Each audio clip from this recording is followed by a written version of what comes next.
Layout లేకుండా non లేఅవుట్లు ఉన్నాయో అవన్నీ కూడా రెగ్యులైజ్ చేసుకుంటే రేపు ఇంటి పర్మిషన్లు కూడా రావడానికి అవకాశం ఉంటుంది. అలాగే పీపీఎస్లో ఇంటి ప్లాన్కు మించి కన్స్ట్రక్షన్ చేసిన ఏరియా కానీ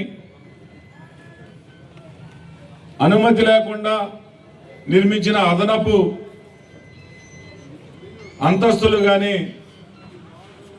మరి మొన్న సెప్టెంబర్ 30 లోపు కన్స్ట్రక్షన్ చేసుకున్న భవంతులు ఎవరైనా ఉంటే మీ స్నేహితులకు కానీ లేకపోతే గ్రామంలో మున్సిపాలిటీలో ఆ ప్లాన్ పెట్టుకొని రెగ్యులేట్ చేసుకోవాల్సిందిగా కోరుతా ఉన్నాం. అలాగే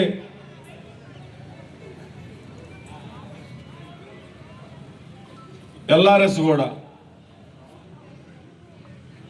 లేకపోతే అనాథరైజ్డ్గా కట్టిన కన్స్ట్రక్షన్స్ అన్నిటికీ కూడా 100% ఇంటి పన్ను పెనాల్టీగా విధించి ఆ బిల్డింగ్ ఉన్నంత కాలం మున్సిపాలిటీకి 100% ఎక్కువ ఇంటి పన్ను కట్టుకోవాల్సి వస్తుంది. కాబట్టి ఈ స్కీములన్నీ కూడా ఉపయోగించుకొని మరి ఈ గ్రామానికి వచ్చేసి చెరువు దగ్గర ఒక 2-3 రోడ్లు, లిమ్రా కాలనీలో విపరీతమైన డ్రైనేజీ ప్రాబ్లం ఉంది. మన టీచర్స్ కాలనీలో డ్రైనేజీ ప్రాబ్లం ఉంది. అన్ని లో లెవెల్ రోడ్లు ఉన్నాయి.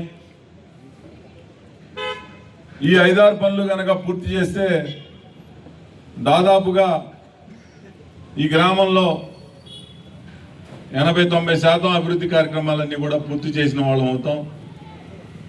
త్వరలోనే మన మున్సిపాలిటీకి రావాల్సిన నిధులు కూడా జమ అయితే ఈ పనులన్నీ కూడా ప్రారంభిస్తాం. అలాగే ఈ రోడ్డును కూడా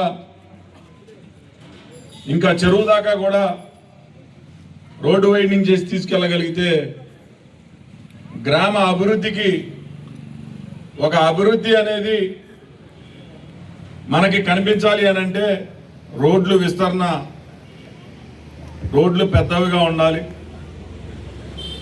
మౌలిక సదుపాయాలన్నీ కూడా పూర్తి చేసి ఉంటేనే మరి అభివృద్ధి అనేది పూర్తి స్థాయిలో జరిగినట్టని ఈ సందర్భంగా తెలియజేస్తూ, ఆదివారం అవడంతో అందరూ ఉదయం కొంచెం విందు భోజనం చేసి